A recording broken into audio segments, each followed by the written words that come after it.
च जन्म मृत्यु जरा व्याधि दुख दोषानुदर्शनम। कलि पावन अवतार श्री श्रीकृष्ण चैतन्य महाप्रभु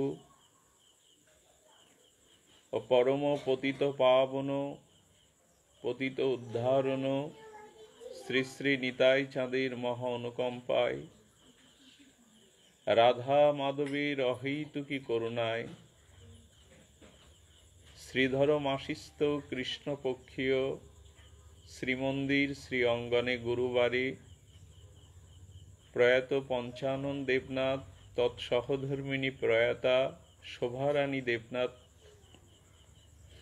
তাদের আত্মকল্যাণার্থে তাদের সুযোগ্য পুত্র বিভাস দেবনাথ তৎসহধর্মিণীর ঐকান্তিক সুপ্রচেষ্টায় আপনাদের মঙ্গলময় উপস্থিতিতে আজ এই সুমঙ্গল মাঙ্গলিক ভগবত কথা সুধাযজ্ঞ ও হরিনামের পরম আয়োজন। আমি পাঠের প্রারম্ভে অস্মাদীয় পরম আরাধ্য শ্রী গুরুপাদ পদ্মে দণ্ডবৎ প্রণতি জ্ঞাপন পূর্বক তার একান্ত কৃপা করুণা কণা প্রার্থনা করছি। তৎসহ সমাগত মহাপ্রভুর প্রিয় ভক্তগণ মাতৃমণ্ডলী আপনাদের সকলের চরণে সশ্রদ্ধ দণ্ডবৎ প্রণতি। আপনাদেরকে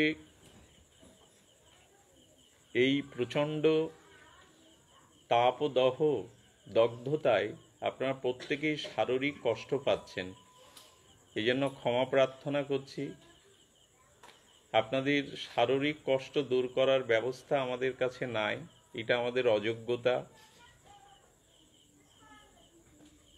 তারপরে নিবেদন করব, শরীর তো একদিন চিতায় পুড়বে, দুঃখ জ্বালা তো আছেই, তো শরীর যদি একটু তাপময় ক্লেশকর হয় তবু আত্মার সুখ মনে করে ভগবানকে আনন্দ দেওয়ার নিমিত্তে একটু কষ্ট স্বীকার করুন, এটা আপনাদের চরণে অনুরোধ। পূজ্যপাদ ঠাকুরদা মাদিস অভাজনের অধমজনের পক্ষে একটু স্তুতি করেছেন, প্রশংসা করেছেন ভালোবাসার তাগিদে। কিন্তু আমি যদি আমার ভেতরটা আপনাদের দেখাতে পারি, যদি আয়নার মতো দর্পণের মতো নিজের পরিচয় দিতে পারি, তাহলে আমার মুখেই আপনারা থুথু নিক্ষেপ করবেন। অনেক জন্মের মহা অপরাধী, মহাপাপী, স্খলিত চরিত্র। আমার নাম যদি কেউ নেয় তার পূর্ণ ক্ষয় হবে। তো এই জন্য আমি প্রথমেই ক্ষমা চেয়ে নিচ্ছি। ভালোবাসার স্নেহে তিনি দু কথা বলেছেন। নিজে যখন নিজেকে বিচার করি, মনে করি পৃথিবীতে সব থেকে অপরাধী পাপী আমি। তো ভাগবত কথার শুরুতে ভগবান বলছেন ইন্দ্রিয়ার্থেষু বৈরাগ্য নাম। কারো জীবনে যদি ত্যাগ এবং বৈরাগ্য সূচিত না হয়, তাহলে তার জীবন কখনো মঙ্গলপ্রদ কল্যাণপ্রদ হতে পারে না। আজ এই বর্তমান সময়ে আমার মতো যারা ভোগী, প্রবৃত্তি মার্গী, তাদের সব থেকে বড় অভাবটি হলো আমাদের ভিতরে ত্যাগ এবং বৈরাগ্যের বড় অভাব। একজন গিয়ে ওই বাচ্চাগুলিকে সরিয়ে দাও, তারপর যাও তো। আমাদের জীবনে এখন সব থেকে বড় অভাব হলো ত্যাগ এবং বৈরাগ্যের। তো ত্যাগ ও বৈরাগ্য আমাদের মাঝে এখন নাই। কি আছে? বলছেন অহংকার এবং অভিমান। আমাদের জীবনটায় এখন প্রায়শ ভরা আছে অহংকার এবং অভিমানে। এই অহং এবং অভিমান যদি কখনো মহতের কৃপায়, সদ্গুরুদেবের অনুগ্রহে বা সাধু সঙ্গে হরিকথার এই বলশালী বিক্রমশালী হরিকথার মহামহিমায় যদি আমাদের ভিতরে একটু ত্যাগ আসে, একটু বৈরাগ্য আসে, তবে আমাদের এই অভিমান, আমিত্ব, গর্ব এগুলি দূর হয়। কিন্তু সহজে তো আসে না। অভিমান, অহংকার এগুলি সহজে আমাদের মধ্যে আসে না। দেখুন, ত্যাগের দ্বারা ভগবৎ প্রাপ্তি হয় এবং ত্যাগের দ্বারাই মানুষের উদ্ধার বা কল্যাণ হয়। এবং আমরা গৃহস্থ আশ্রমে, গারস্থ আশ্রম বা গৃহস্থ আশ্রমে থেকেও মানুষ ত্যাগের দ্বারা পরমাত্মা প্রাপ্তি বা মঙ্গল করতে পারে। এমন নয় আপনাকে ত্যাগী হতে গিয়ে সন্ন্যাসী হতে হবে, বানপ্রস্থী হতে হবে, কাশীবাসী হতে হবে। বলছেন গারস্থ আশ্রমে থেকেও মানুষ ত্যাগী হতে পারে এবং সেই ত্যাগের দ্বারা সে নিজেকে উদ্ধার করতে পারে, আত্মকল্যাণ করতে পারে। আর জীবনে সব থেকে বড় ধর্ম বা সব থেকে আধ্যাত্মিকতার মূল জিনিসটা হলো ত্যাগ বা বৈরাগ্য। এটি হলো সাধনার মুখ্য সাধনা। যার জীবনে ত্যাগ এবং বৈরাগ্য নাই, জানতে হবে মাদিস অভাজনের মতো তার ধর্মও নাই, আধ্যাত্মিকতাও নাই, তার কল্যাণই নাই। এই ত্যাগ ও বৈরাগ্যেই আমাদের এই সনাতন বৈদিক সভ্যতার একটি মুখ্য সাধন হলো ত্যাগ। সব থেকে বড় ত্যাগ কি? আমরা যদি ত্যাগের প্রশ্ন করি, ত্যাগটাকেই ধর্ম মনে করি, তাহলে সব থেকে বড় ত্যাগ হলো চৌচবৃত্তি না করা, অপরের কোনো বস্তু, অপরের কোনো দ্রব্য না গ্রহণ করা, মানে না নেওয়া, তাকে না বলে। দ্বিতীয়টা হলো শাস্ত্রে যা নিষেধ করেছে সেই নিষেধগুলো করাকে ব্যভিচার বলে। শাস্ত্র যা যা মঙ্গলের জন্য, কল্যাণের জন্য নিষেধ করেছেন, এটি করো না, সেই কাজগুলি করাকে বলে ব্যভিচার। মিথ্যা, কপটতা, ছল, জোর জবরদস্তি, হিংসা, অবাক্য ভক্ষণ, প্রমাদ, এই শাস্ত্র বিরুদ্ধ বিষয়গুলিকে জীবন থেকে একটু একটু করে যদি ত্যাগ করা যায়, এটাই হলো সব থেকে বড় ত্যাগ। আমি বস্ত্র মানুষকে দান করলাম, আমি গৃহ ছাড়লাম, এইগুলিকে বড় ত্যাগ বলা হচ্ছে না। বড় ত্যাগ বলা হচ্ছে যে যদি শাস্ত্রের নিষিদ্ধ কর্মগুলো আমি ত্যাগ করতে পারি, যেমন চুরি করা, ব্যভিচার, মিথ্যা, ছল, কপটতা, জবরদস্তি, হিংসা, যা শাস্ত্রের নিষেধ, অভক্ষ সেইগুলি ভক্ষণ না করা, বা অলসতা জীবনে ত্যাগ করা, এগুলি করার মাধ্যমেই প্রকৃত ত্যাগ সূচিত হয়। আর বলছেন যে ত্যাগটা এই কারণে করতে হবে যে জন্ম মৃত্যু জরাব্যাধি দুঃখ দোষানু দর্শনাম। দেখুন, চারটে জিনিস কিন্তু আমরা নিয়েই জন্মেছি। একটি হলো জন্ম, একটি হলো মৃত্যু, একটি হলো জরা, একটি হলো ব্যাধি। কেউ দাবি করতে পারবে না এই চারটে জিনিস আমার জীবন থেকে আমি একটাও বাদ দিতে পারবো। জন্ম তো হয়েছে, আর জন্ম যার হয়েছে তার ধ্রুব মৃত্যুও হবে।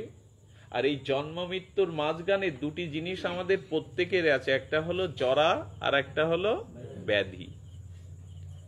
আমি গত 1.5 দিন প্রায় ইসলামী হাসপাতালে আছি। একজন পরম বৈষ্ণব, তাদের মালা তিলক সর্বদা জপই করছেন, তাদের চোখে ছলছল জল।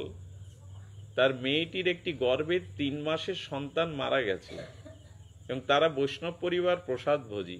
সেই মামনির যে আত্মচিৎকার, তার ব্যথা বেদনা, পুরো হাসপাতালটা একটা ছোট নরকের মতো। একটা অসুস্থ রোগীকে নিয়ে যাওয়ায় দেখলাম যে জগতে এই শরীরের, এই যে জরাব্যাধিযুক্ত শরীরের, এর কতটুকু বা মূল্য আছে, কিন্তু আমরা উপলব্ধি করতে পারি না। আমাদের উপরের চামড়াটা দিয়ে ঢাকা, আমাদের দৃষ্টিটা আর ভোগের দৃষ্টি, আমাদের কামনা বাসনা শক্ত হৃদয়, জন্য বুঝতে পারি না যে জন্ম মৃত্যু জরা এবং ব্যাধি, এই দোষটা ভগবান সামনে আনতে বলেছেন।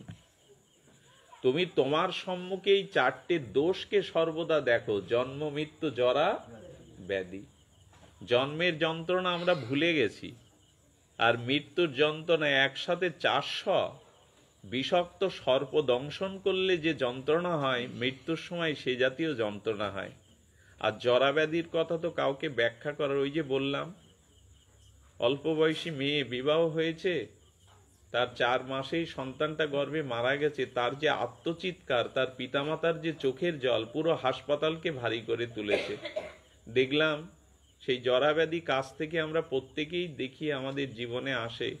ভগবান বলছেন এই দোষগুলো দেখে এই ভোগের থেকে নিজেকে নিয়ন্ত্রণ করো। আর ত্যাগ না হলে জীবনে কারো শান্তি আসবে না। আমাদের তুলসীদাস গোস্বামী বলছেন, একটু লক্ষ্য করুন, একটা খুব দরিদ্র মানুষ, তার 2টো ঘোড়া পোষ্য ছিল, ওই আয় দিয়েই মাল টেনে গাড়ি টেনে চলতো। তো প্রতিদিন ঘোড়াটার জন্য কাঁচি দিয়ে ঘাস বয়ে বয়ে এনে ওদের খাওয়াতো, আর ওতেই খুব দরিদ্র, একেবারে হতদরিদ্র বললে যা বোঝায়। উত্তর ভারতে এনার ঠিকানা ছিল। তো উনি প্রতিদিন ওই ঘাস কাটেন, আর যা 2টো পয়সা আয় হয় খেয়ে দিয়ে রাত্রে নিশ্চিন্তে ঘুমান। ঘরের বেড়া না থাকলেও তিনি নিশ্চিন্তে ঘুমান, তার দিনও চলছে ভালো। বিধাতার কি ইচ্ছা, ঘাস কাটতে কাটতে এক জায়গায় দেখলো ওই অস্ত্রের দ্বারা শব্দ হচ্ছে। তো একটা গুপ্তধন, মানে সোনার টাকা পয়সা পোতা যে গুপ্তধন, তখন তো ব্যাংকিং ব্যবস্থা ছিল না, মানুষ পুঁতে রাখতো সম্পদ, সোনার টাকার উপর টাকা। তো ওই খটখট শব্দ হলে উনি তুলে দেখলেন যে পুরো একটা সোনার ভাণ্ড। এখন তুলে এনে ঘর পাকা করলেন, আসবাব করলেন, সব করার পরে ওই ঘরে যখন সোনাগুলো লুকিয়ে দেখছেন রাতে আর ঘুমটা, আচ্ছা যখন দরিদ্র ছিল ওই স্বল্প আয়, তখন নিশ্চিন্তে ঘুমাতো। শাস্ত্র বলছে আপনি ধনী হবেন না তা না, কিন্তু যে ধন আমার শান্তি কেড়ে নেয়, আমার নিদ্রা কেড়ে নেয়। আচ্ছা আগে কিন্তু ব্যক্তিটা নিশ্চিন্তে ওই যে 2টো পয়সা আয় করতো খেয়ে দিয়ে নিশ্চিন্তে, তুলসীদাস বলছে তো ঘর ভর্তি সোনা, তোমার ঘুম নেই কেন চোখে? আগে বুঝিনি যে বিষয় থাকলে তার একটা জ্বালাও আছে, বিষয় থাকুক কিন্তু তার একটা জ্বালা আছে। তো এই জন্য বিষয় থাকলেই যে, অর্থবিত্ত সম্পদ হলেই যে আপনি মনে শান্তি পাবেন এমন কিন্তু নয়। সে ধনী হলো বটে কিন্তু শান্তি পেল না। এই জন্য মানুষকে শান্তি পেতে গেলে বলছেন যে জগতের ভোগ বা তৃষ্ণা থেকে একটু নিজেকে নিয়ন্ত্রণ করতে হবে। জন্ম মৃত্যু জরা ব্যাধি দুঃখ দোষানো দর্শনাম। আর কি বলেছেন? আপনাদের কষ্ট হচ্ছে জেনেও বলতে হচ্ছে, এত বড় বৃহৎ অনুষ্ঠান, এত সুন্দর আয়োজন, আমরা এক্ষুনি হরিবোল দিয়ে বিশ্রাম না দিয়ে একটু এগিয়ে যাই। আসক্তি অনভিসঙ্গ পুত্র দ্বারা গৃহাদিষু নিত্যম চ সমচিত্তম ইষ্টনিষ্ট পপর্তিষু। শাস্ত্রে বলছেন পুত্র, স্ত্রী, গৃহ, ধনাদিতে একটু আসক্তি কমাও। কথাগুলি ভগবান শ্রীকৃষ্ণ গীতাতে বলছেন 13 অধ্যায়ে 9 শ্লোকে। কি বলছেন? আসক্তি অনভিসঙ্গ, আসক্তি অনভিসঙ্গ পুত্র দ্বারা গৃহদুষু। তোমার পুত্র, অট্টালিকা, গৃহ, পুত্রকন্যা, এদের প্রতি তোমার যে প্রবল আসক্তি, আমার ভগবান বলছেন এইটা একটু কমিয়ে দাও। এদের প্রতি যদি গাঢ় আসক্তি আনো, তাহলে নিত্যম চ সমচিত্তম ইষ্ট নিষ্ট পপর্তসু। বললেন তোমার জীবনে এই স্ত্রী পুত্র গৃহাদিতে যদি প্রবল আসক্তি থাকে, তাহলে তুমি ফেঁসে গেলে, তুমি একেবারেই ফেঁসে গেলে। আর ফেঁসে তো আমরা গেছি, কারণ আমাদের এত প্রবল আসক্তি, যে এই আসক্তি থেকে আমরা বেরোতে পারছি না। স্ত্রী পুত্র বৃত্ত বৈভব মান সম্মান যশ খ্যাতির বাইরে আমরা পা বাড়াতেই পাচ্ছি না।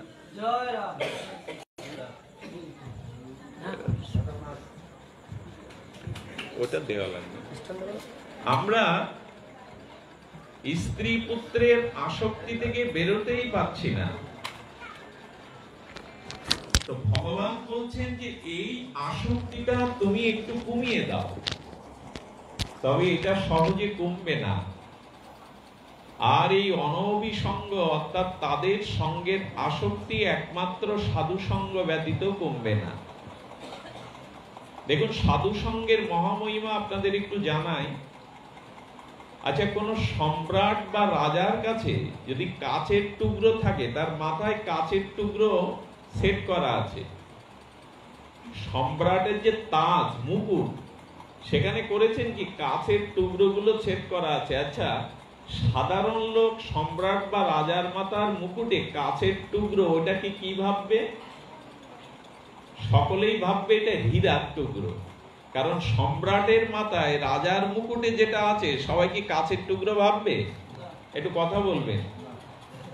সকলের মনে হবে ইনি রাজ চক্রবর্তী সম্রাট, ওনার মাথায় ওটা কাচের টুকরো না, ওটা হলো হীরার টুকরো। আচ্ছা, সত্য সত্যই হীরার টুকরো যদি রাস্তায় ছেঁড়া কাপড় করা কোনো ভিখারির মাথায় দিয়ে রাখে, তখন লোক কি ভাববে?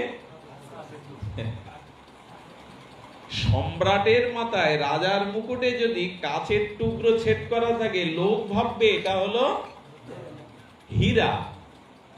আর যদি ভিখারির মাথায় কিছু কাচের এই প্রকৃত হীরা ওইগুলি যদি সেট করা থাকে কোনো কাপড়ে বা মাথায়, তাহলে সবাই ভাববে। আচ্ছা, কেন এটি ভাববে? ভাববে হলো আশ্রয়ের গুণে, যে সম্রাটের কাছে নিশ্চয়ই কাচের টুকরো থাকে না, আর ভিখারির কাছে কখনো হীরার টুকরো। এইটাই তো আমাদের ভাবনা। তার মানে এটা স্থান বিশেষে কাচের টুকরোকে হীরা ভাবা হচ্ছে, আর হীরাকে কাচের টুকরো ভাবা হচ্ছে। এর অর্থ হলো এই, জীবনে যদি সাধুর সঙ্গে যেতে পারো, তাহলে কাচের টুকরোটা অর্থাৎ সাধুর মতো মহৎ, সাধুর মতো বৃহৎ বিস্তার হৃদয় আর কারো, আর সাধুর মতো কল্যাণকামী উপকারী আর এই জগতে কেউ নেই। তো সাধুর কাছে যদি আশ্রয় নিতে পারি, তাহলে আমি কাজ হলে হলো হীরা ভাববে। আর যদি আমি সাধু সঙ্গ ত্যাগ করি, তো আমি যতই মূল্যবান হই, ভিখারির হাতে হীরাটা সবাই ভাববে কাজ। দেখুন, একজন ঋষি যাচ্ছিলেন, একটু মন দিতে বলছি আপনাদের। এই ঋষি হলো অত্রি এবং অঙ্গিরা, এরা মহান ঋষিদ্বয়। এরা যেতে যেতে, আর এনার নাম সুদর্শন বিদ্যাধর, ইনি স্বর্গে আর একটি মহান পদে ছিলেন।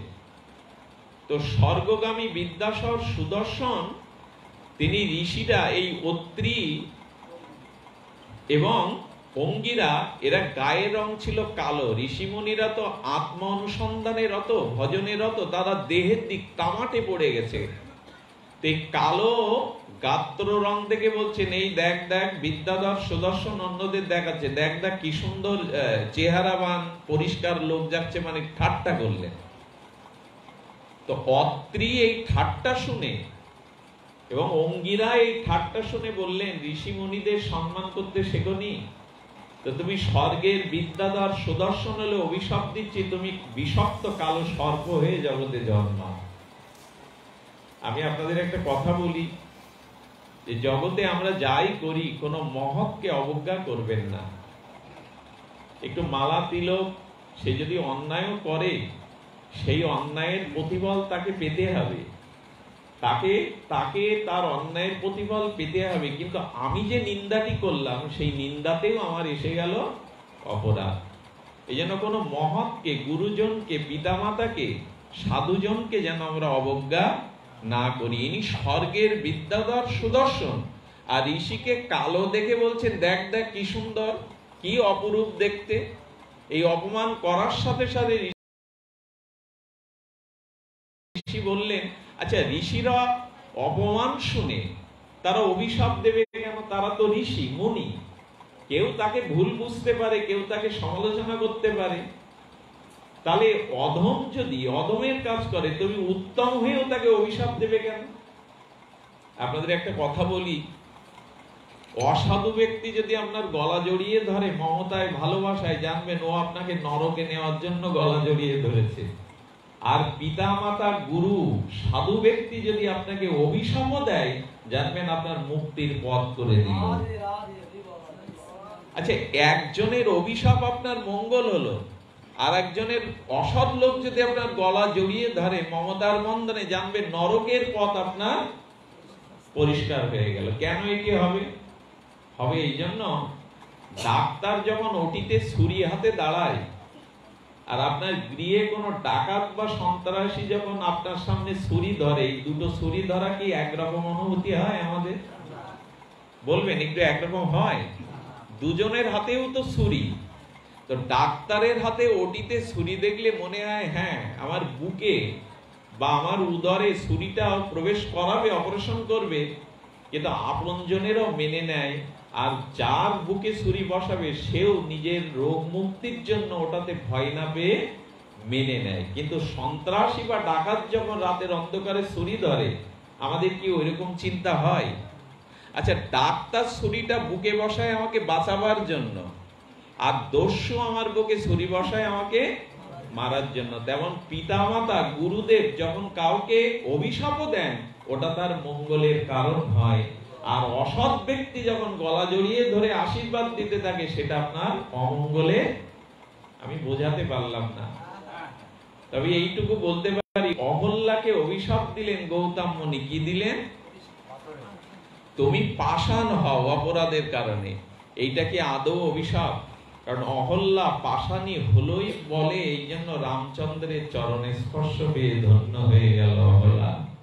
তাহলে মুনির অভিশাপটা ভগবানের চরণ পাইয়ে। আমি কি আপনাদের হৃদয়ে কথাটা দিতে পারলাম? মুনি অভিশাপ দিলেন, তুমি অপরাধ করেছো, তুমি পাষাণী হও। আর সেই পাষাণী হওয়ার সাথে সাথে মনে মনে উনি প্রার্থনাও করে দিলেন, যেদিন রাজীব লোচন রঘুপতি মর্যাদা পুরুষোত্তম রামচন্দ্র তোমার বুকে চরণ রাখবে, ধুলি রাখবে, সেই দিন তুমি পাষাণী থেকে। তাহলে ভগবানের চরণ পাইয়ে দিল, এদিকে অভিশাপ। এটা ডাক্তারের ছুরির মতো বাঁচাবার জন্য। আচ্ছা, এই বিদ্যাধরকে অত্রি অঙ্গিরা অভিশাপ দিলে কি হলো জানেন? বিষাক্ত কাল সর্প হয়ে উনি গোকুলের পাশে আর ওইখানে বসবাস করতে লাগলেন। আমাদের যত ব্রত আছে তার মধ্যে অন্যতম হলো শিবব্রত। কোন বৈষ্ণব যদি শিবরাত্রি পালন না করে, শিবব্রত না করে, সেই দিনই তার বৈষ্ণবত্ব খারিজ হয়ে যায়, নষ্ট হয়ে যায়। প্রতিটি বৈষ্ণবের শিবব্রত উপবাস এবং পালন করা, এইটি যদি সে না করে, যে আমি কৃষ্ণ ভজনা করি, আমি শিবব্রত পালন করব কেন, সেই দিন তার বৈষ্ণবত্ব চলে যায়। তো নন্দ বাবা সমস্ত ব্রজবাসীদের নিয়ে আর কানাই বলাইকে অর্থাৎ কৃষ্ণ বলরামকে বলছেন, চল শিবরাত্রি ব্রত আমরা উপবাস থেকে ভগবান শঙ্করের মস্তকে আমরা জল ঢালবো। দেখুন, শ্রীকৃষ্ণের পিতা কৃষ্ণ বলরামকে নিয়ে শিবব্রত পালনের জন্য গেছেন। সারা রাত উপবাস থেকে আর ভগবান শঙ্করের উপাসনা করছেন। আচ্ছা, কৃষ্ণ উপাসনা করছেন ভগবান শিবের। কেন করছেন জানেন? আচ্ছা, ভগবান শিব মাথায় ধারণ করেছে কার চরণ জল? শ্রীকৃষ্ণের চরণ ধৌত জল থেকে গঙ্গার সৃষ্টি। গোবিন্দের চরণের জল থেকে গঙ্গার সৃষ্টি। তা গোবিন্দের চরণের জলকে ভগবান শঙ্কর মাথায়, আবার সেই গোবিন্দই ভগবান শিবকে, কারণ ওদের মধ্যে ভেদ নাই, ওরা কেউ কাউকে ছোট, অভিন্ন। দুধ থেকে দই ঘোল হতে পারে, মূল তো দুধ। দুধ থেকে দই ঘোল মিষ্টান্ন হরেক রকম হোক, কিন্তু মূল তত্ত্ব তো দুধ। তেমন ভগবান তো দুই পাঁচটা না, কিন্তু মহিমায় কৃষ্ণের চরণ জলকেও ভগবান শঙ্কর তার অভিমান নেই। হে কৃষ্ণ, এ অনাদির আদি তোমার চরণ থেকে প্রবাহমান গঙ্গাকে আমি মাথায় ধারণ করেছি। তো সারা রাত ভগবান শিবের উপাসনা করে আর ভোরবেলা নন্দবাবা একটু বাইরে আসলে, ওই যে সুদর্শন বিদ্যাধর অভিশপ্ত সাপ হয়েছিলেন, ওই দিন ঋষিমুনিরা আর তাকে বলল যে তুমি ওখানে গিয়ে থাকো, তোমার কল্যাণের উপায় আমরা বলে দেব। তো যখন নন্দ বাবার পাটা গিলতে গিলতে মাজা পর্যন্ত গিলে ফেলেছেন সেই স্বর্গ নন্দ মহারাজের, নন্দ মহারাজের হাতে লাঠি ছিল, ওই দিয়ে উনি নিজে চেষ্টা করলেন সাপটাকে ছাড়াবার, কিন্তু পাচ্ছেন না, পরপর ওনাকে গ্রাস করছে। উনি কারো নাম নিয়ে মুখে তখন চিৎকার করে ডাকতে শুরু করলেন, কানাই কানাই কৃষ্ণ কৃষ্ণ। যেই কৃষ্ণকে ডেকেছেন, শ্রীকৃষ্ণ এসে আর নন্দ বাবার মাজা পর্যন্ত সর্বটা গিলেছে। কৃষ্ণ করলেন কি, বিরক্ত নয় হাসি মুখে নিজের চরণটা সর্পের গায়ে স্পর্শ করলেন। যেই স্পর্শ করলেন শ্রীকৃষ্ণ, সঙ্গে সঙ্গে সর্বরূপ পরিত্যাগ করে দিব্য চিন্ময় দেবোপম অনুপম চিন্ময় রূপ ধরে ভগবানকে বন্দনা করতে শুরু করলেন। এই সর্পটি হলো সেই স্বর্গের সুদর্শন বিদ্যাধর। ভগবানকে স্তব করতে দেখলে কৃষ্ণ জগতে কি জানা হলো, আমি যতই অভিশপ্ত হই, আমার জীবনে যতই অভিশাপ থাকুক, পাপ অপরাধ থাকুক, যদি গোবিন্দের চরণ একবার কারো স্পর্শ হয় তাহলে সে দিব্য হয়ে যায়, অভিশাপ মুক্ত হয়ে যায়। গোবিন্দের চরণে কেউ যদি শরণ নেয়, স্পর্শ করে ভক্তির দ্বারা, ভজনের দ্বারা, তাহলে তার অভিশাপ মুক্তি, এই তার প্রমাণ। বলছে কে তুমি? এই দিব্য চিন্ময় শরীর নিয়ে কে তুমি? উনি পূর্বে বৃত্তান্ত বললেন, ঋষিকে কালো বলে অপমান করেছিলাম, তাই সর্প হয়ে জন্মেছিলাম, কিন্তু ঋষির অভিশাপ আমার জীবনে আশীর্বাদ হয়ে এলো, আপনার চরণ পেলাম আমি। ঋষি বলেছিল ভগবান কৃষ্ণ যেদিন তার চরণটা তোমাকে স্পর্শ করবে, সেই দিন তুমি মুক্ত হতে পারবে। এই ঘটনার দ্বারা আমরা এইটুকু গ্রহণ করব, আমাদের এই অভিশপ্ত আর পূর্ব কর্মফলের জীবন, দুঃখে ভরা জীবন যদি গোবিন্দের চরণ স্পর্শ করতে পারি, তাহলে আমাদের কল্যাণ অবধারিত। তো এই বিদ্যাধরকে বলা হলো যে তুমি আমার চরণ পেলে কিসের কারণে? বললে ওই ঋষি মুনির আর তাদেরই আশীর্বাদে। তো আপনাদের নিবেদন করব যে ভগবত সঙ্গ এমন একটি জিনিস, সাধু সঙ্গ এমন একটি জিনিস, এর দ্বারা ছাড়া মানুষের কোনো উন্নতি কল্যাণ হতে পারে না। তাই বারবার বলছেন যে এই দেখো, সাধুদের অভিশাপটা আশীর্বাদ। তারা তোমাকে যে অভিশাপ দিচ্ছে এটা পরোক্ষভাবে আশীর্বাদ। তাই গুরু পিতামাতা, আচ্ছা মা যখন সন্তানকে বিরক্তি বলে মরতে পারিস না, এ কথাটা কি মার মনের কথা? সত্যিই কি মা মন থেকে সন্তানকে বলে? আসলে মার এই যে অভিশাপ একরকম বাইরে শোনালো, এটা হলো আশীর্বাদের মতোই। তো সাধুগুরু বৈষ্ণবের সঙ্গ আমরা যদি নিতে পারি, তাহলে ধীরে ধীরে আমাদের আসক্তি কমবে, আমাদের মমতা এগুলি কমবে, এবং সাধু কৃপার দ্বারা আমাদের প্রকৃত কল্যাণ হতে পারে। তাই বললেন যে সাধু কৃপা বিনা আর নাহিত উপায়।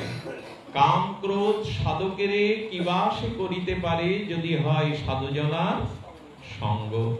তুমি সাধু সঙ্গ করো, আর এই সাধু সঙ্গই তোমার জীবনে মহাকল্যাণ এবং তোমাকে প্রকৃত প্রেম ভক্তির পথ জানিয়ে দেবে। আমি সনাতন গোস্বামী পাদে এক অপূর্ব দৃষ্টান্ত দিয়ে আমি অনুষ্ঠান দীর্ঘায়িত না করে সংক্ষিপ্ত আলোচনা বিশ্রাম রাখব। সনাতন গোস্বামী বলছেন, দেখো সাধু কৃপা বিনা আমাদের কোনো কল্যাণ, আমাদের কোনো মঙ্গল হতে পারে না। আচ্ছা, এত সাধু সঙ্গ আমরাও তো করছি, হরিকথা শ্রবণ কীর্তন করছি, মঙ্গল কেন হচ্ছে না? বলে তার এক কারণ হলো অপরাধ। যদি অশ্রদ্ধা নিয়ে আর অপরাধ নিয়ে কেউ সাধু সঙ্গ করে, তাহলে সাধুর কৃপা তার উপর বর্ষিত হয় না। যেমন আকাশে চন্দ্র থাকতেও আর নীলম্বরে ঘন কালো মেঘটা মাঝে মাঝে চাঁদের আলোটা উকি দেয় বটে, কিন্তু মেঘ ঢেকে দেয়। শ্রাবণ মেঘ, ভাদ্রের ঘন কালো মেঘ ঢেকে দেয়। তেমন মাঝে মাঝে আমাদের হৃদয়ে উদয় হয় সৎ ভাবনা, সৎ পথে চলবার প্রেরণা, কিন্তু কালো মেঘ অর্থাৎ কাম ক্রোধ এসে ওটা আর ঢেকে দেয়।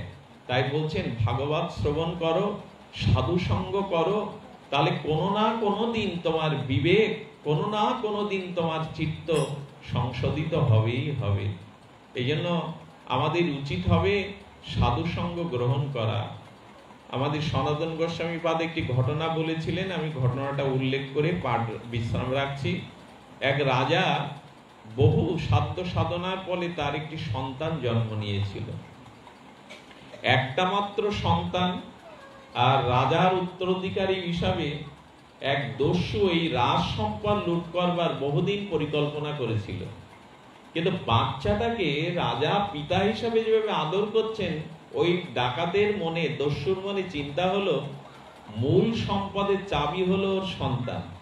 ওর সন্তানকে যদি অপহরণ করা যায়, আর ওকে যদি আমার কাছে রাখতে পারি অর্ধেক রাজত্ব সন্তানের জন্য দিয়ে দেবে। আমি লুট করে কত কি পাবো?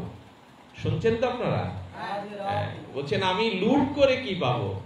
এখন যেমন এইভাবে অপহরণ করা হয়, দাবি করা হয় টাকা, তো উনি ওই চিন্তা করে রাতের অন্ধকারে আর দস্যুদের নিয়ে উনি পুত্রটাকে হরণ করলেন। আচ্ছা, রাজার যদি একমাত্র উত্তরাধিকারী পুত্র আর এভাবে কেউ নিয়ে যায়, কোথায় নিয়ে গেল, বেঁচে আছে কিনা রাজা জানে না।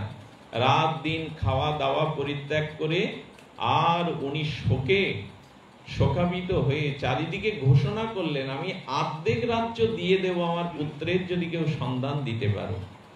আচ্ছা, এই যে রাজপুত্রটাকে নিয়ে যাওয়া হলো, ওর জন্ম তো রাজ পরিবারে, ও রাজার সন্তান, রানীমার সন্তান। আচ্ছা, ওই দস্যুদের ওখানে অমেদ্য খাদ্য আর ওখানে সব ওদের আচার আচরণ, ভ্রষ্ট আচার আচরণ, ওখানে অশুদ্ধতা, ছেলেটার কি সংস্কারে ওখানে টিকতে পারবে রাজার ছেলে? ও ছোটবেলা থেকে কাঁদতে থাকে, নিজের মা তো নয়, আর ওই অশুদ্ধ পরিবেশে অমেদ্য খাদ্যে ও কাঁদতে থাকে। কাঁদতে কাঁদতে যখন তার 3-4 বছর বয়স হলো, ও খেলতে ভালো লাগে না, কারো কাছে যেতে ভালো লাগে না, কারণ ওর সংস্কার তো, ও দস্যুর না, রাজার পুত্র, ওর একটা বিশেষ সংস্কার আছে। এক সাধু গণনাম দ্বারা জানতে পারলে এই সাধুর ছেলেকে অমুক দস্যু হরণ করেছে। ওই দস্যু যখন বাড়ি থাকে না, উনি খেলা দেখাবার ছলে ডুমুরো বাজিয়ে ওদের গৃহে গেলেন সাধু বেশে। ছেলেটাকে কোলে নিয়ে বললেন, তোমার এত মন খারাপ কেন খোকা, বসে আছো কেন? বলে, আমার যেন কিছু ভালো লাগে না, এদের আচার আচরণ খাদ্য আমার কিছু ভালো লাগে না। তখন কানে কানে বললেন, কাউকে বলো না তুমি এদের কেউ নও। বলে, তার মানে? বলে, তুমি এদের কেউ নও, তোমার জন্ম এদের না, এরা তোমার পিতামাতা না। তখন চমকে উঠে বললেন, আপনি ঠিক বলেছেন, আমার এখানে খেতে ভালো লাগে না, থাকতে ভালো লাগে না, মুখে দিলে বমি হয়ে যায়, আমি এদের না, আপনি বলুন না আমি কার? বলে, কাউকে বলো না, আমি তোমার উদ্ধারের ব্যবস্থা করব, আমি এসেছি তোমার উদ্ধারের জন্য। তবে এই সাধু বেশে ডুমুরো খেলা দেখবার ছলে এসেছি, কারণ দস্যু জানতে পারলে মেরে ফেলবে, তুমি রাজার ছেলে। এই যখনই এটা বললেও তখন ওর মনের ভিতরে একটা আলাদা আনন্দ, আমি রাজার ছেলে, আমি রাজপুত্র, আমাকে এখানে আটকে রেখেছে। সাধু বাবা আর কবে আসবে, আমি বাবাকে কবে দেখবো? বলেন, ধীর, একবার যদি জানতে পারে তোমাকে মেরে ফেলে দেবে, তুমি ধীর স্থির ভাবে তোমার বাবার নামটা আমি বলে যাচ্ছি, তুমি এই নামটা মন খারাপ লাগলে জপ করবে, ধীরে ধীরে আমি মাঝে মাঝে আসবো। আচ্ছা, এর 1 মাস পরে ও পথে তাকিয়ে থাকে কবে সাধু বাবা আসবে। সাধু বাবা আসার পরে বললেন, সাধু বাবা, বাবার নামটা জপ করতে করতে আমার ভেতরে বাবাকে দেখবার খুব স্বাদ হয়েছে, আমার যা পিতা, আমি বাবার মুখখানা দেখবো না।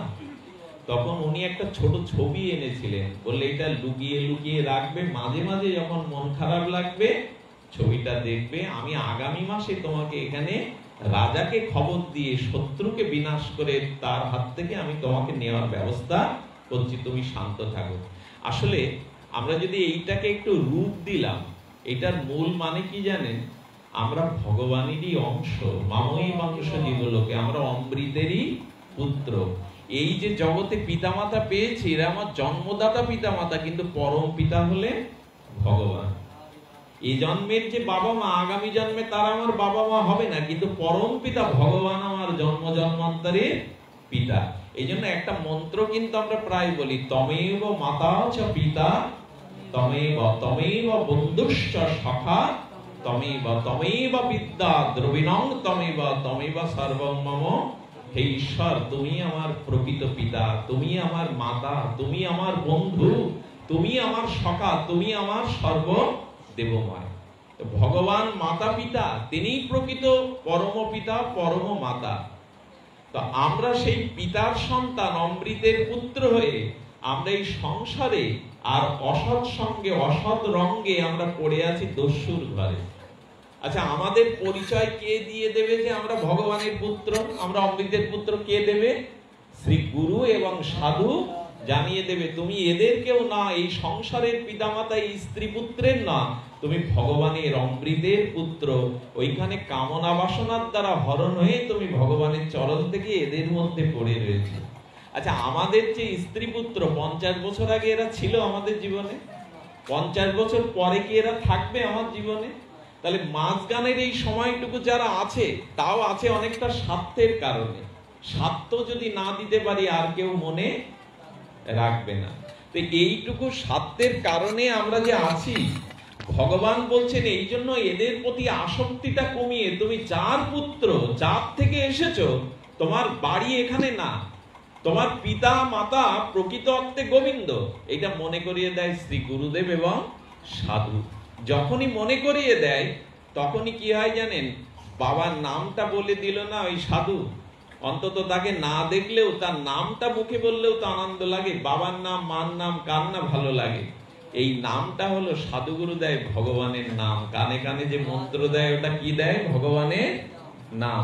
আর তখন বলে যখন আমরা নাম জপি তখন ভগবানকে দর্শন করতেও আমাদের বাবার নাম জপ করতে করতে দেখতে ইচ্ছে করলো, তখনই গুরুদেব আমাদের বিগ্রহ সেবা দিয়ে দেয়, যে রাধা কৃষ্ণ নিতাই গৌর। ওই পটটা দিয়ে পূজা বা পার্বণ অর্চন করতে দেয় কেন? যে না, এই হলো তোমার প্রকৃত আপনজন, এই হলো তোমার পিতামাতা, তুমি এদের ছবি দেখো, এদের পূজা করো। আর সাধু কি বললেন? এইভাবে ডাকতে থাকো, আমি তোমার পিতাকে, অর্থাৎ তোমার সাধনার দ্বারা গোবিন্দ তোমায় নেবে, জগৎ সংসার থেকে উদ্ধার করে তার লোকে তার চরণে তোমায় নিয়ে যাবে। যাই হোক, আপনাদের আর কষ্ট না দিয়ে এইটুকু বলবো, আজকে বিভাস দেবনাথ বিশেষ করে তার স্ত্রী তাদের কষ্টার্জিত অর্থ দিয়ে ওর একটা বড়, আমি বললাম আমি একবার অনুষ্ঠান করব 1000-1200 ভক্তদের দিয়ে। তারপরে এখন আপনারা জানেন শ্রাবণ দিন, আমার সাহস হয়নি এত বৃহৎ করে, তবু তাকে কথা দিয়েছিলাম যে কিছু ভক্তরা অবশ্যই আসবে, বোধাটা মন্দিরকে ভালোবেসে আসবে, আমাদের জন্য না হলেও। তো আজকে তার শুভ দিন, যদি বৃষ্টি নামতো, ঝড় ঝঞ্ঝা নামতো, এত মানুষকে আমরা পেতাম না। আপনারা যেভাবে এসেছেন, আমি আপনাদের কাছে জন্ম জন্মান্য ঋণী হয়ে থাকলাম আপনাদের অবদানকে। শুধু মুখের কথায় কি কষ্ট করে দূর থেকে আসেন আর এই কষ্ট ভোগ করেন, তবে মন্দিরে এসে যে কষ্টটা ভোগ করলেন, এতে আপনাদের পরম কল্যাণ হোক। আমি এইটুকু বলি, আমাদের আয়ের উৎস একটু ভগবত সেবায়। আজকে এখানে একটু বৈষ্ণব সেবার আয়োজন করেছেন উনি, আপনারা অবশ্যই আশীর্বাদ করবেন, কারণ একটু দান, একটু আয়ের অর্থটা একটু সৎ কাজে ব্যয়, এটি না করলে আমাদের জীবনে কল্যাণ থেকে আমরা বঞ্চিত হই। জানেন, একজন একেবারে পতিত ব্যক্তি, যুবক, তার স্ত্রীকে একটা গোলাপ ফুল উপহার, স্ত্রী না তার প্রেয়সী ভালোবাসে, বলেছে আজ রাত 12টা-1টায় তুমি একটা লাল গোলাপ আমাকে দেবে। তো সেই লাল গোলাপটা নিয়ে ছুটতে ছুটতে ঝড় বাদলের দিনে পড়ে সে গোলাপের পাপড়িও ঝরে গেছে, কাঁটাটা হাতে। উনি বলছেন আমি যে করে হোক আমার প্রেয়সীকে আজ এই একটা গোলাপ উপহার, আমি আবেগে ছুটছে। তো তখন তো বাজার বন্ধ হয়ে গেছে, ঝড় জলের রাত্রে গোলাপ কোথায় পাবে? দেখছে সামনে একটা শিব মন্দির, বললেন এইখানে যদি কোনো ভক্ত ফুল টুল চড়িয়ে দিয়ে যায়, দেখি ও গোপনে চুরি করার উদ্দেশ্যে ওখানে গিয়ে শিব ঠাকুরকে বলছেন, জীবনে কোনো মন্দিরে ঢুকিনি শঙ্কর, তোমার মন্দিরে এসছি, আমার প্রেয়সী অপেক্ষা করছে, এটা গোলাপ একটু মিলিয়ে দাও। তোমার মাথায় নিশ্চয়ই কেউ ফুল টুল দিয়ে গেছে। ও খুঁজতে খুঁজতে ওই অবস্থায়, অসুচি অবস্থায় খুঁজতে খুঁজতে দেখে না কোনো ভক্ত অনেক ফুলের মধ্যে শিবের মাথায় একটা লাল গোলাপ দিয়ে গেছে। শিব ঠাকুরকে প্রণাম করে বলছেন, আমার মাল রাখলে ভগবান শঙ্কর, আজ তোমার মাথার গোলাপ আমি প্রেয়সীকে দিতে পারবো। এই প্রেয়সীকে দেওয়ার আগে বজ্রপাতেও মৃত্যু হয়। আমি গল্প শোনাচ্ছি না, শিবপুরাণের উপাখ্যান। মৃত্যুর পরপরই ভগবান শিব যমলয়কে বললেন, যমকে বললেন, তোমরা ওর কাছে যাবে না, ওকে শিবলোকে নিয়ে এসো। বললেন, প্রভু ও প্রেয়সীকে ফুল দিতে যাচ্ছিল, জীবনে কখনো ধর্মকর্ম করিনি। শিব ঠাকুর বললেন, 3 মিনিট মাত্র আমার মন্দিরে গিয়ে আমায় শুয়েছিল, আমার মাথায় হাত দিয়েছিল, প্রণাম করেছিল, এই কারণে আমি তাকে আমার ভক্ত করে নিলাম, আমি তাকে আমার করে নিলাম। একটুখানি যদি ভগবানকে আনন্দ দেওয়া যায়। হ্যাঁ, রাজাকে তার ভাই গলা কেটে দিয়েছে, শিবপুরাণে বলছেন, আর গলা কেটে দিয়ে ঘরে রাজপ্রাসাদে আগুন লাগিয়ে দিয়েছে। রানীর গর্ভে সন্তান, গর্ভবতী সন্তান বাঁচানোর জন্য বেরিয়ে গেলেন। দস্যুর ভয়, বাঘ সিংহের ভয় জঙ্গল দিয়ে বেরিয়ে ভোরবেলা নদীর তীরে প্রসব করলেন। রাজপুত্রের জন্ম হলো, কিন্তু সারা রাত ক্ষুধা তৃষ্ণায় নিজে মৃত্যুময় পাশে নদীতে জল পান করতে গিয়ে কুমির এসে খেয়ে ফেললো। বাচ্চাটা ওখানে কাঁদছে।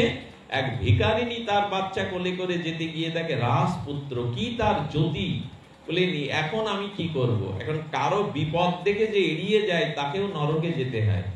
কারো বিপদ দেখে যদি প্রকৃত কেউ নিরপরাধী বিপদই পড়ে তাহলে তাকে এগিয়ে ছেড়ে যাবেন না। কে কাকে দেখে এরকম ভাবনা নিয়ে উনি বললেন, হে ভগবান শিব, আমি এখন কি করবো? এই বাচ্চাটাকে ফেলে গেলে তো বাঘ সিংহ খেয়ে ফেলবে, আবার আমি এড়িয়ে গেলেও কার পুত্র আমি জানি না। ভগবান শিব প্রকট হয়ে বললেন, ওকে কোলে তুলে নাও, কারণ ওর বাবাও মারা গেছে, মাও একটু আগে মারা গেছে। তুমি ওকে আমার মন্ত্র কানে আমি দিয়ে দিচ্ছি, এই মন্ত্রই ওকে একদিন পথ দেখাবে, নিয়ে একটু পালন করো। বললেন বাবাকে? বলল ওর বাবা গত জন্মে তার ভাইকে হত্যা করে সম্পদ নিয়েছিল, এ জন্মে সেই কর্মফলে তার ভাই হয়ে রাজাকে হত্যা করে ওর সম্পদ নিয়ে নিয়েছে। বলে রানীমার মৃত্যু হলো কেন? বলে রানীমার মৃত্যু হলো এই কারণে, গত জন্মে ওনার স্বামীর দ্বিতীয় বিবাহ হওয়ায় সেই প্রথম স্ত্রীর সন্তানকে ও বিষ খাইয়ে মেরেছিল, তাই ওকে কুমির খেলো। বলেন আর এ রাজার ছেলে কি করলো? বলে এ গত জন্মে অনেক পুণ্য ফলে রাজগৃহে জন্মালো, কিন্তু ওর এখন অনাথ দশা কেন জানো? সেই রাজগৃহে জন্মায় ও পূর্ব জন্মে কোনো দান ধ্যান করেনি, এই জন্য রাজার ছেলে হয়েও ভিখারির কোলে যেতে হলো। শিব ঠাকুর বললেন, তা আমি ওকে মন্ত্র দিচ্ছি, এই মন্ত্র জপ করতে বলো। জানেন এই শিব মন্ত্র জপ করতে করতে সে পেয়ে গেছিল গন্ধর্ব রাজার আশীর্বাদে, গন্ধর্ব লোকের রাজা হলো। আর এই ভিখারিনী যাকে শিব মন্ত্র দিলেন, ভিখারির পুত্র, সে জমি চাষ করতে করতে আর গুপ্তধন পেয়ে ধনী হয়ে গেল। এটার মানে এই, আমরা যদি অপরকে দান করি, কিছুটা আমাদের কষ্টার্জিত অর্থ দান করি, তবে আগামী জন্মে সেটা বহুগুণে ফেরত আসবে। এই জন্য দান, দয়া এগুলি ধর্মেরই অঙ্গ। আপনাদের চরণে প্রণাম রাখি। আমি মহিষাডাঙ্গা এবং বিভিন্ন জায়গা থেকে, নোয়াপাড়া থেকে, বেউলা থেকে, যেখানে যত ভক্ত এসছেন, বিশেষ করে অনেক মায়েরা এসছেন, আপনাদের সকল চরণ বন্দনা করে